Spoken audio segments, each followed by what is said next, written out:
Entrevistamos, usted lo vio, a Patrick Esteruelas de Eurasia, esta firma que mide riesgo político en países emergentes. Y respecto de Venezuela, del nuevo sistema cambiario, Patrick estaba hablando de que en los 5 días que lleva establecido este sistema nuevo cambiario en Venezuela se han transado básicamente 30 millones de dólares nada más, cuando antes se transaban 100 millones de dólares al día.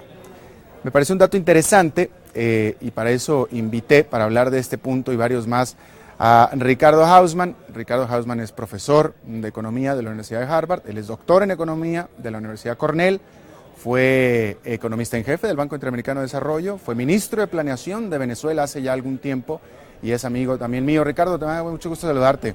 Un gusto estar de nuevo contigo, Alberto. A ver, ayer no me quedó muy claro a mí, si antes se transaban 100 millones, si antes la economía de Venezuela requería 100 millones de dólares diarios para funcionar, en la compraventa diaria, y ahora en 5 días a partir del nuevo sistema solamente se han transado 30 millones de dólares, ¿qué significa esto? ¿Qué haces tú con esto? Bueno, lo que está ocurriendo es un proceso de masivo desabastecimiento de la economía venezolana. Venezuela tiene un régimen de control de cambios donde los dólares por ahí fluyen con una gran lentitud y con mucha arbitrariedad. Y entonces muchas de las transacciones de la economía venezolana se dan a través de este mercado que, como tú decías, transaba 100 millones de dólares al día. Ese mercado lo cerraron por 3 semanas. Y ahora lo tienen abierto por 5 días. Y en esos 5 días, básicamente las operaciones han sido mínimas, porque las reglas para entrar en ese mercado son casi más complicadas que para entrar en el mercado oficial. Entonces, básicamente, las empresas venezolanas están dejando de importar. Eso todavía no se nota a nivel del consumidor, pero ya se va a empezar a notar. Y se va a notar por un buen tiempo. De modo que lo que estamos creando es una gran tendencia al desabastecimiento, un gran problema de desabastecimiento y de funcionamiento de la economía venezolana. Ahora, esto, Ricardo, tú lo sacas como intuición de economista, ¿no? Si nada más se transaron 30 millones de dólares en 5 días y antes eran 100, tiene que ser A más B, entonces es C, y lo que nos estás diciendo es C.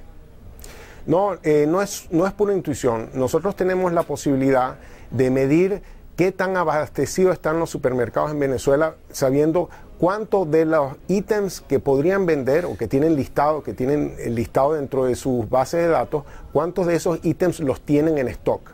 Y el número de ítems que tienen en stock o que tienen en stock bajo o que no tienen stock ha estado creciendo en las últimas semanas. Ya, ahora, ¿por qué no están fluyendo los dólares? ¿Por qué antes eran 100 al día y ahora nada más 30 en 5 días? ¿Es por simple burocracia o es que no hay dólares? No, es por simple burocracia, o sea, es por un capricho que le dio al ministro de Planificación de Venezuela, que dijo que el sistema anterior no le gustaba, que ya de por sí era un sistema increíblemente ineficiente y absurdo, pero que no le gustaba, entonces dijo que no. Quédense ahí, no se muevan, no respiren, mientras nosotros pensamos en un esquema alternativo.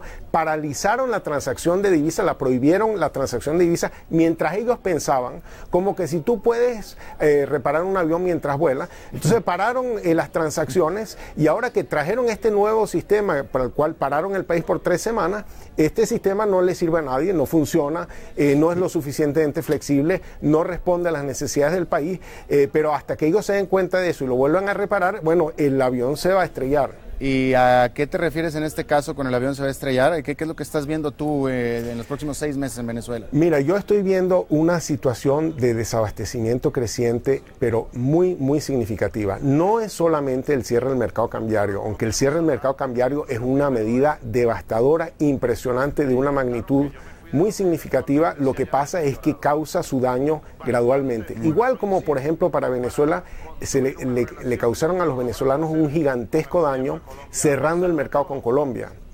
Que eso después lo vimos meses después.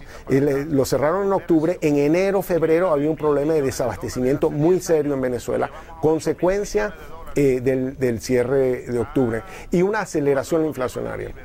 Ya. Igualmente estamos viendo un ataque feroz a la propiedad privada y en particular a la empresa Polar, donde Chávez ha aparecido ya 2 veces en televisión acusando a la empresa Polar de comprar maíz para producir harina de maíz precocida y de distribuir cerveza.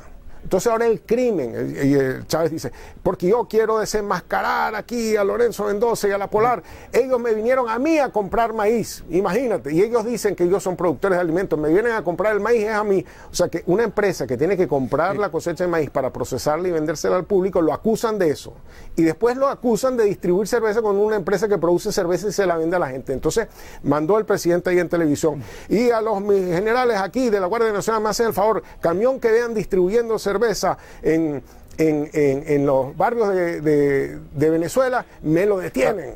Entonces uno se dice, bueno, pero estamos prohibiendo, estamos criminalizando, estamos deslegitimando las actividades más básicas, sencillas y primarias de la economía. Y si todo el mundo que está metido en la actividad económica teme que esa es la actitud del gobierno, entonces lo que viene es un cierre de la actividad productiva y un desabastecimiento muy generalizado del país. ¿Cómo explicas tú, y aquí a lo mejor te voy a invocar a tu lado político si es que lo tuvieras, pero ¿cómo explicas tú este contexto, estas decisiones que están tomando en el hecho de que en septiembre vienen elecciones? Mira, yo la verdad que no sé. Yo no sé si es porque en realidad no creen que necesitan los votos de los venezolanos, que los venezolanos para el 26 de septiembre no están realmente molestos por la situación de desabastecimiento que va a haber en la economía venezolana. De pronto, tú sabes, como eso es con Smartmatic y qué sé yo, con máquinas electrónicas, no sé si si él cree que tiene una solución al problema de ganar esas elecciones. No sé si de pronto cree que no va a haber elecciones porque él va a irse por lo que él ha anunciado, que es una asamblea legislativa alternativa de los centros comunales. No te puedo decir, o no sé si es porque, mira, cabe de todo, que el ministro de Planificación en realidad está traicionando a Chávez y está adoptando esta estrategia para hacerle más fácil a la oposición ganar las elecciones legislativas del 26 de septiembre. Ahora, dime una cosa, estaba viendo yo una entrevista bastante extensa que dio Hugo Chávez a la BBC de Londres, donde le cuestionaban muy puntualmente sobre cómo es posible que Venezuela sea el único país en este año que esté en recesión cuando el resto de América Latina está saliendo de la recesión de manera bastante poderosa. Y él respondió, dijo, bueno, en primer lugar a mí me afectó lo mismo que al resto de los países, la caída de Estados Unidos, los mercados financieros, etcétera, y hoy por hoy Europa, España tiene mucho más problemas que Venezuela.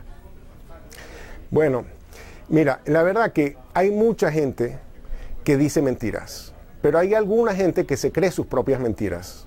Y yo no sé si este es el caso del presidente Chávez, porque para empezar, la economía española este año quizás va a crecer al 0, quizás va a caer al 0,1. Los spreads sobre los bonos españoles están como en 200, 220 puntos básicos. La economía venezolana este año va a caer 5%.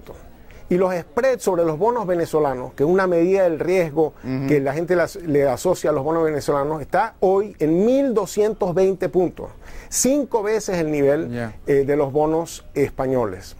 El crecimiento de la economía venezolana desde que Chávez llegó al poder hasta hoy. Él dice que es 7%. El crecimiento de la economía venezolana desde que Chávez llegó al poder hasta hoy es el menor de toda América Latina con excepción de Haití. Es el menor de América Latina, con excepción de Haití, a pesar de que en ese periodo el precio del petróleo subió 4 veces del nivel que él heredó. De modo que no hay forma, y además que tenía la inflación más alta de América Latina y una de las más altas del mundo. Este año sí. Este año no, todos los años. Ya. Este año va a ser 30%, ¿no es cierto? Este año va a ser 30%, pero el año pasado fue 26% y el año anterior fue 30%. O sea, en eso ha sido consistente Chávez, de generar una alta inflación. Entonces, realmente... 20 segundos, Ricardo, por favor.